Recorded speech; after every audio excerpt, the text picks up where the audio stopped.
Hey, welcome back to another Real Estate Talk podcast. Rob Kyleman and Joshua Britt. yep.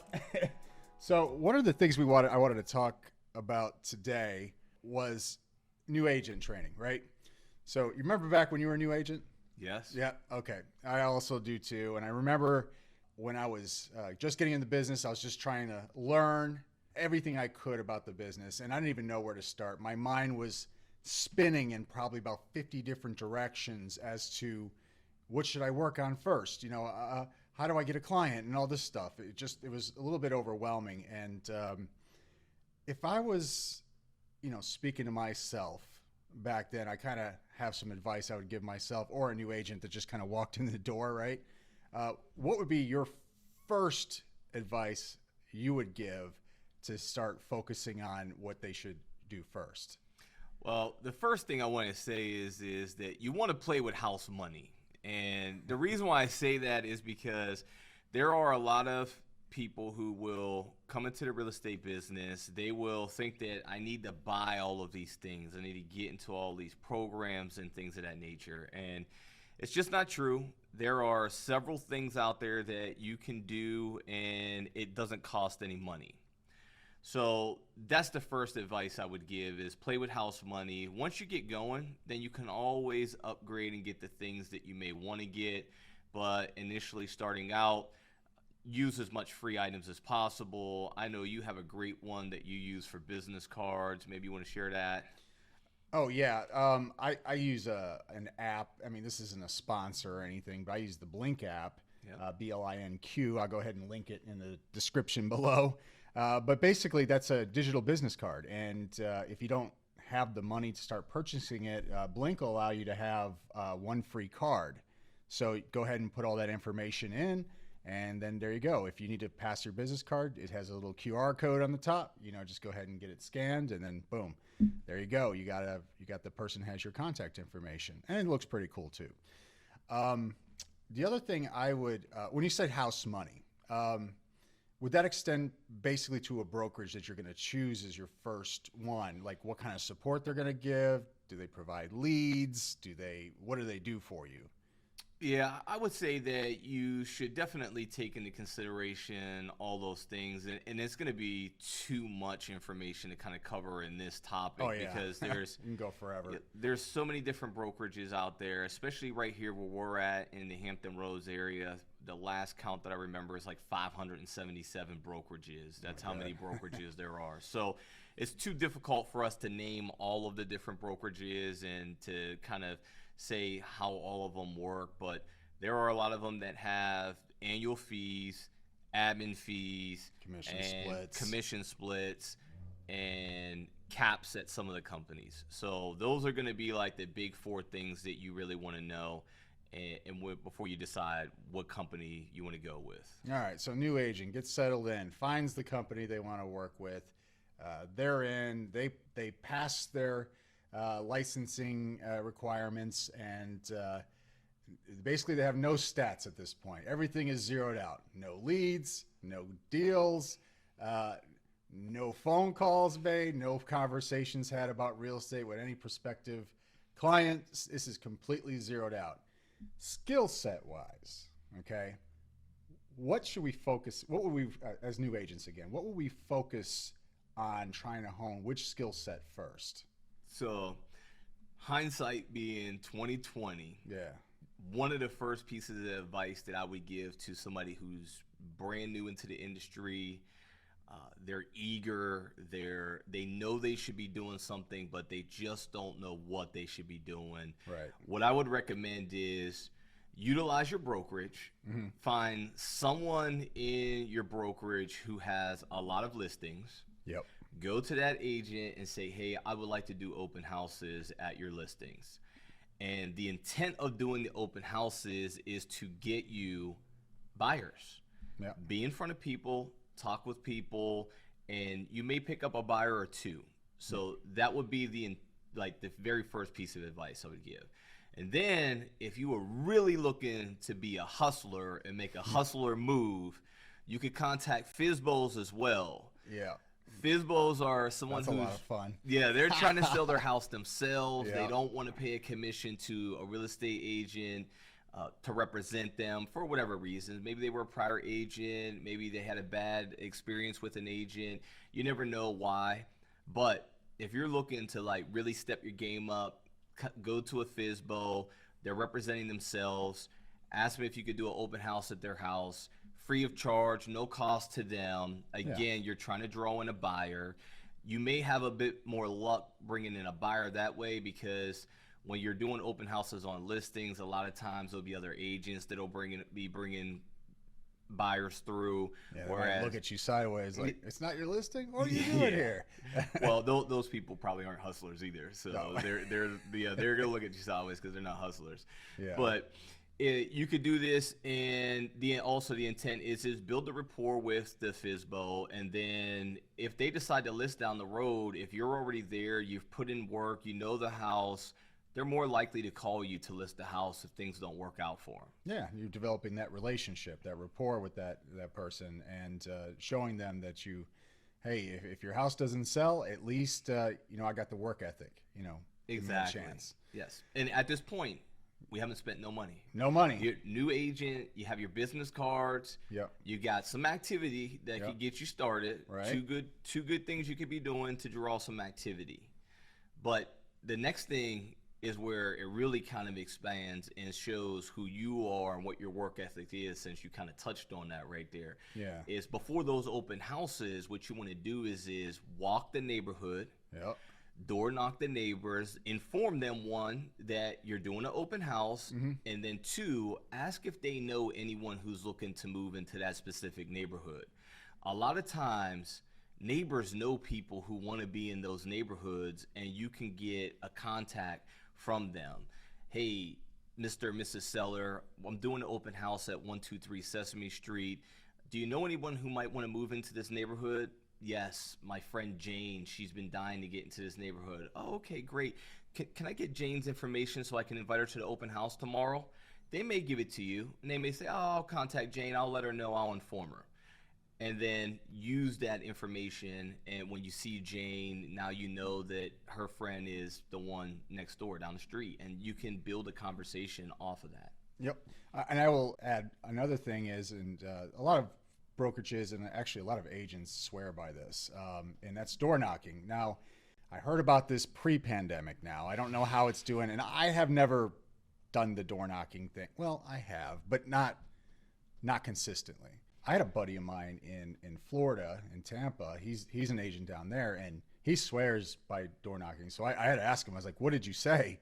He's like, actually, I didn't say much. I went in there, told him like, hey, I'm in the neighborhood. I got a listing down here, and I don't know if you're trying to buy or sell another house or sell this current one, but I just wanted to introduce myself. Here's my business card. If you ever have any questions about real estate, please let me know. If they continue that conversation, continue the conversation. Yes. If they don't continue the conversation, they're not going to sell right now. And most homeowners are not going to sell right away. So introduce yourself, hand them the business card, and see if they call you. That's one way you can do that. Or you could kind of muscle in the conversation and try to get them to talk. But my experience with that is people start getting annoyed with that, and they don't even want to talk to you again after that. So no money spent so far. I would also transition for a skill set is now that you haven't spent any money, you have opportunities to, again, when we're talking about, we said this before on the previous podcast, is real estate is a customer service business, meaning you have to be in front of customers to gain business. You have to have conversations on the phone, over email, over text about real estate in general. You just have to meet people, have that conversation, and convert. Converting takes skill. It takes a little bit of time. And I would say, since you know about these free opportunities, is do a little work on yourself. And what I mean by that is understanding the fundamentals of how a conversation should go from beginning to an end. Because you as the agent, whether you're representing the seller or the buyer, you are the guide to keep everything on the rails from start of the process to the end of the process when you close. So, and there's a lot of different authors out there. I'll bring up one, Zig Ziglar. Oh, yeah. I love Zig Ziglar. That's I mean, the late Zig Ziglar. He passed away, unfortunately, but this guy's old school. And one of the things that stuck with me and one of his, because I downloaded the audiobook, and he's got several books, but one of the things he talked about was voice inflection. Okay. You may want to mean something when you communicate something, but the receiver of that information might interpret it differently. For example, how much is it? Or how much is it? So it can mean two different things. How much is it? Just being inquisitive, like, oh, how much is it? Or how much is it? Like, holy cow, that's too much money, right? So I would practice your voice inflection and not be too handsy like I'm being, but that's just the way I talk and I can't get rid of it. But I do this for points. The other way I would say is to understand voice inflection is watch Barack Obama. Regardless if you like his politics or not, you have to watch that man speak on the microphone. He is a genius at being an orator. One of the things that Barack does is before he hits that key message, he always says something like, well, let me be clear. And he goes and lands that key message. So whenever you say, oh, let me be clear, what you lean in and you listen. Or make no mistake and deliver the key message. But I think the important thing is this. And then he delivers that key message. And he hits his points every single time. So I would say that watch Zig Ziglar, and some of the stuff is free, by the way. You can go on YouTube, check all this stuff out, and you don't have to pay a dime. Same thing with Barack Obama. You could watch tons of clips on the way he talks to people and gets his point across. That dude is great. He's like chamomile tea. I don't always agree with his politics. Sometimes I do, sometimes I don't. Doesn't matter. The point is that the guy is a master orator, and he's a great teacher if you want to try to see how it's done. So. Yeah. Communication is definitely one of the biggest parts of this job, and it's definitely a skill set that you want to work on.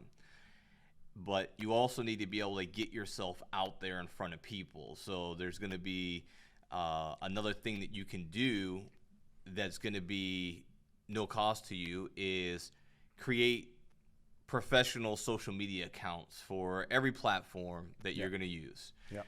And you use those professional accounts in order to put your content out to the masses and try to draw a following. You use your personal account just to kind of nudge, give subtle hints to your friends, families that, hey, I'm in the business, I'm in the industry now. You don't want to use your personal account in order to just blast content to your friends and family. After a while, they're like, hey, listen, bud, I know you're in the business now. like, I don't need you to tell me no more. So, you definitely get professional accounts. Use that to put all of your content on. If you're doing walkthroughs or Instagram reels or whatever, use those on your professional accounts in order to draw a following. There's one other topic that you could really work, and still we're no money. We haven't no spent money spent. No money spent right now. You're a brand new agent. You haven't spent any money. That's kind of the goal of what we're looking here today. Is we're doing the things that could generate you money but not cost you money. Right. The other thing is it's widely underestimated and underworked by real estate agents, and that is work with renters. Yeah, I said it. Work with renters, yeah. Right?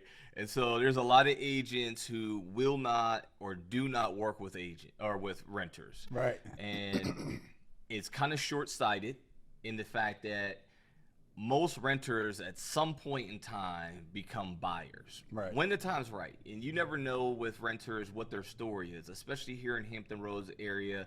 They could be a military family that just moved to the area. They're not sure of the communities, the neighborhoods, so the driving distances from this place to this base, they just don't know, and so they feel more comfortable with coming and rent for a year, see the place out, and then they'll make a purchase.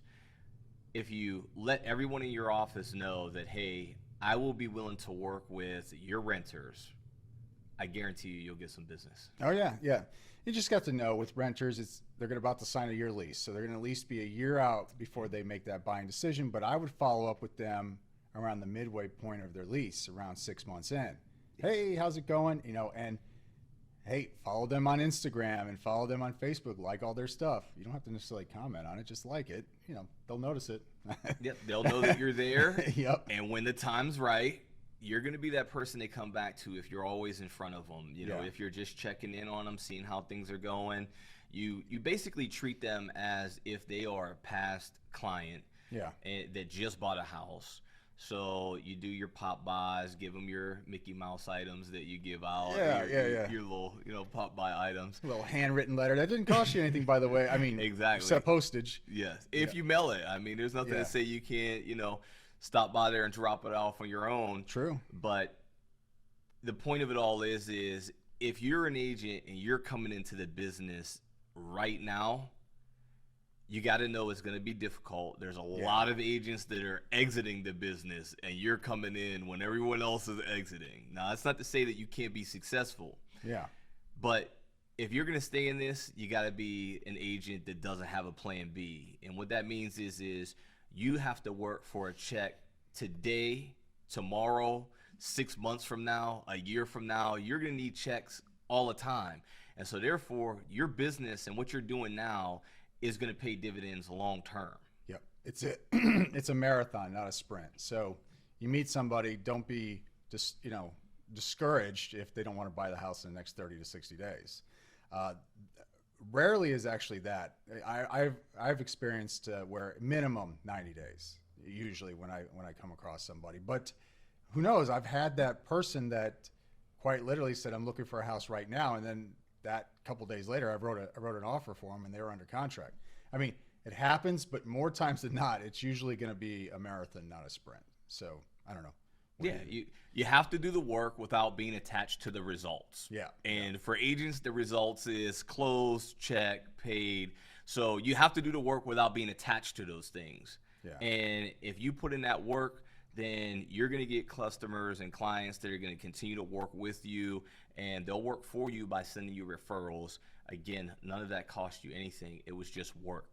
Yeah, actually, and I wouldn't even think about the money, think about the paycheck. I would just focus on the client and focus on their needs. If you do what you're supposed to do, the money will come. That's it. Yep.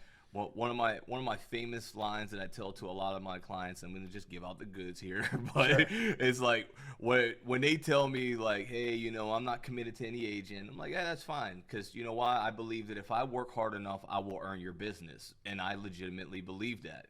So if you believe that and you say, hey, I will work hard enough that where I will earn your business because no one's going to outwork you, then you will earn their business. So whenever a buyer works with an agent, a lot of times they would like the buyer to sign what's called a buyer-broker agreement. And that's basically an agreement between your brokerage and not you, the brokerage itself, and the client, saying that you're with us for 6 months, a year, whatever, under contract, and you can't use anybody else. Yeah, you're holding them hostage. You're basically holding them hostage. I don't like that personally. No, I mean, if somebody did that to me, I would be like, hell no, man.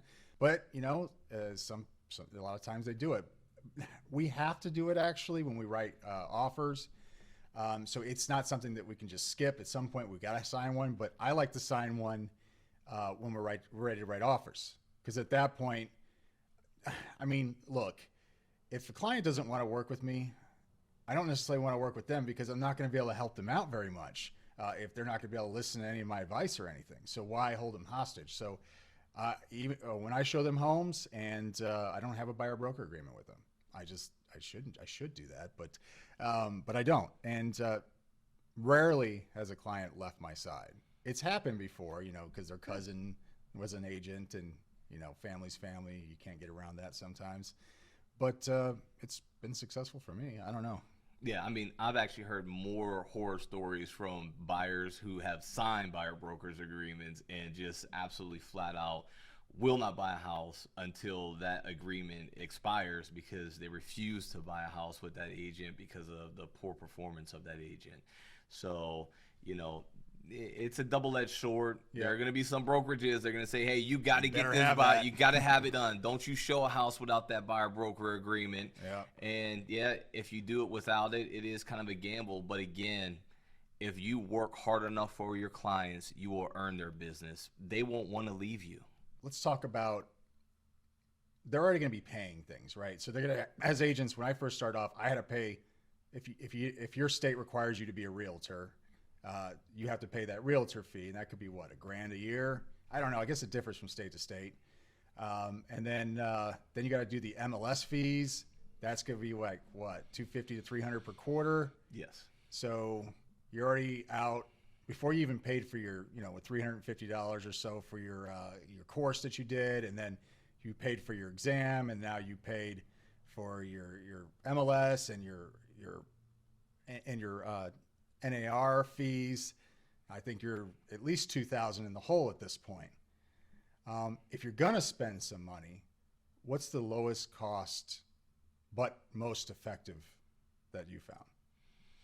See, I wouldn't recommend it until you do all of these things. If you're doing all these things, this should generate some type of money. Yeah. Once you get something underneath your belt, then the next step that I would recommend, and this is going to be a point of contention for some because they don't believe in it, right, is finding a paid lead source that could sustain your business. And when I say that, it's because my belief from my experience is that organic business will get you started, but paid leads will sustain you. They'll keep you going. And so for some people, they don't believe that. They believe that all your business should be organic and you should just walk down the street and just stumble upon people who want to buy houses. No, I don't like that because I've had pretty much, remember when we first started, and I was a new little agent, and you were telling me that real estate, and you've been told this by somebody else, was like 4 legs of the table, right? You can't just focus on one thing, because once that leg gets taken out, the table collapses. So I would suggest whatever you're getting your real estate business from, try to have 4 different streams. Okay. Same things with leads, or again, this is just, there's no secret to real estate. It's just conversations with people. So how do you get these conversations with people? You got to get them different ways: door knocking, open houses, okay, and also leads. And usually that's facilitated through some sort of website. Somebody goes on a landing page, they sign up to your website, they go look at houses, and you begin the process to engage in a conversation with them to talk about real estate. So I agree with you, and somebody's gonna get mad at me. I'm probably gonna get a phone call like this.